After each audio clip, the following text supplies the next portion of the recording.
ఈ ప్రపంచంలో అంతుచిక్కని రహస్యాలు ఎన్నో ఉన్నాయి. కేవలం ఈజిప్ట్లో పిరమిడ్లు, బర్ముడా ట్రయాంగిల్ వంటివే కాకుండా ఇంకా చాలా రహస్యాలు ఇప్పటికీ మిస్టరీగానే మిగిలిపోయాయి. వాటిలో ఒకటి మన ఇండియాలోనే ఉంది. అదే కైలాస ఆలయం. మహారాష్ట్రలోని ఔరంగాబాద్కి 50 కిలోమీటర్ల దూరంలో ఉన్న 32 ఎల్లోరా గుహల్లో 16వది ఈ ఆలయం. రాళ్ళు, సిమెంట్ వంటివి ఏవీ ఉపయోగించకుండా కేవలం రాతికొండను ఆలయంగా మలచడం దీని ప్రత్యేకం. పైగా దీన్ని కొండ దిగువ భాగం నుంచి కాకుండా పై భాగం నుంచి కిందికి చెక్కుతూ వచ్చారు. అయితే ఈ ఆలయాన్ని ఎవరు నిర్మించారు, ఎందుకు నిర్మించారు అనేది ఇప్పటికీ రహస్యమే. టెక్నాలజీ అందుబాటులో లేని రోజుల్లో ఇంత అద్భుతమైన ఆలయాన్ని నిర్మించారంటే అది అస్సలు నమ్మబుద్ధి కాదు. ఈ రోజుల్లో ఇలాంటి ఆలయాన్ని నిర్మించాలంటే పక్కా బ్లూ ప్రింట్, ఇంజనీర్లు అవసరం అవుతారు. కానీ అప్పట్లో అవేవీ లేకుండానే కేవలం శిల్పులంతా కలిసి 100 అడుగుల ఎత్తైన కొండను ఆలయంగా చెక్కారంటే నిజంగా అద్భుతమే. పురావస్తు పరిశోధకుల అంచనా ప్రకారం 4 లక్షల టన్నుల రాయిని 18 ఏళ్ల పాటు చెక్కి ఆ ఆలయాన్ని నిర్మించారని చెప్పారు. కానీ శాసనాల ప్రకారం ఈ ఆలయం క్రీస్తు శకం 783లో పూర్తయినట్లు ఉంది.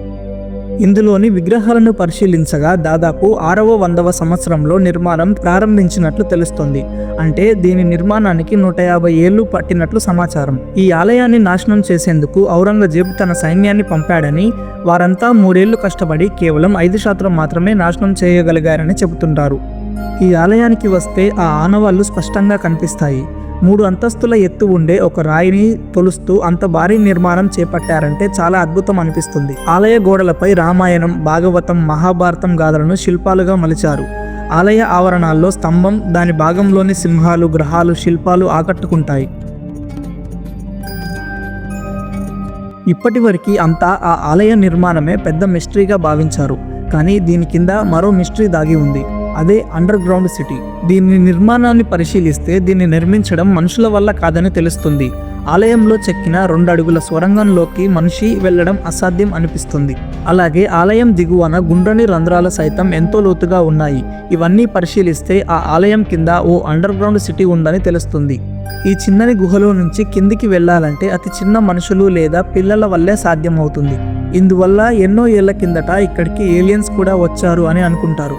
అలాగే ఆ ఆలయం మీద ఉన్న కొన్ని శిల్పాలలో చిన్న చిన్న ఆకారాల్లో ఉన్న రూపాలను చూస్తే అది నిజమే అనిపిస్తుంది.